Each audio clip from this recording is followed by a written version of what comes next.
سيدنا محمد وعلى آله وصحبه أجمعين. قدوميها قرنطة قرنك عبد الله الطيب قدوميها كحجانك بنجا IBS عالمي قدوميها كحجانك دلدا صغير عبد الله مدمد محمد عبد الله مدمد قدوميها دلدا جيكو جنال حسن لما متشرفت أقويانك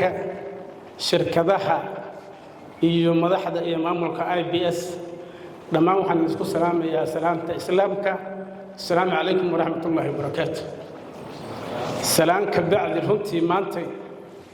waxay sharaf noo ah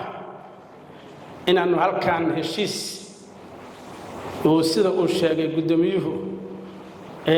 isfahan wada shaqayn ku saabsan horumarinta tamarta cagaaran iyo waliba kobcinta dhaqaalaha shirkadaha Soomaaliyeed ee ka shaqeeya tamarta aan ku wada saxiixan doono runtii mid hadda bilowday ma ahan hadda waxay sugaya jirtaa 3 sano iyo dheeraad. agaasimaha ama gudoomiyaha Cabdirasaaq wuxuu ka mid ahaa dadkii ka soo muuqday furitaankii daafurkii iyo buddigii sogay ilaa intaasna uu garab taagnaa mashaariic kala duwan oo World Bank iyo Europeanka iyo waliba mid si gaar ah loo maalgashadana intaba waa uu la garab taagnaa shirkadaha korontada loo yaqaan SBB Solar Service Provider. waxaa sidoo kale sharaf noo ah inay maanta haddana joogaan ESB-giiba Energy Service Provider intaasna gudoomiyihii korontada qaranka oo haddana maanta meesha noo daafuray. runtii waxaan isleenahay tamarta cagaaran kama duwana ooyalka iyo saliidda dhulka laga soo saaro oo adduunyada ka hormarto qorraxdii dabayshii biyihii inta aad laga subin karo tamarta cagaaran intaba Soomaaliya waa ilaada. imagine hal daqiiqo butaaca ama faleerka ka soo baxa qorraxda wuxuu ku filan yahay hal sano adduunka tamartii ay isticmaal lahaayeen ayadoo marka saas anaguna aan ka midnahay wadamada adduunka ama Afrikaba dhanka qorraxda ugu hodansan dabayshiina ay taalo xeebaha laga bilaabo xarar dheer ilaa ay yaani ay tahay mid ugu sareysa waxay noo tahay runtii waxaan qaadan karin inaan ka faa'iideysan adduunka tamarta cagaaran buu u baxay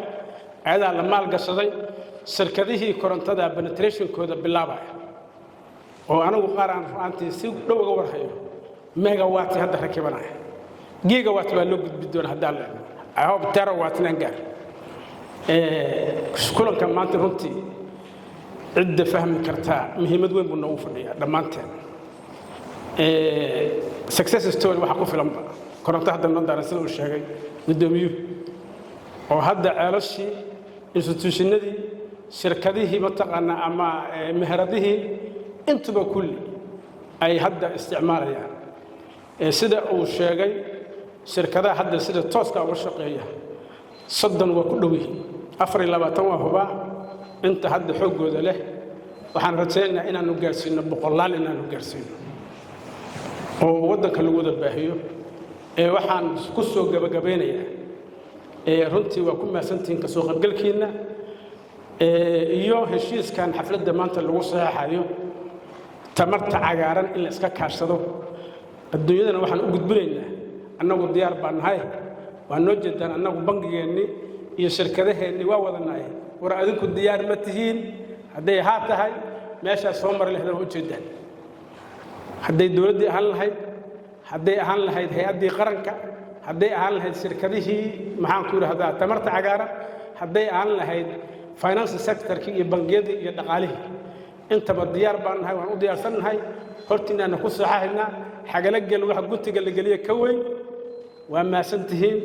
dhammaantiin waan ka mahadcelinayaa. assalaamu calaykum waraxmatullaahi wabarakaatuh.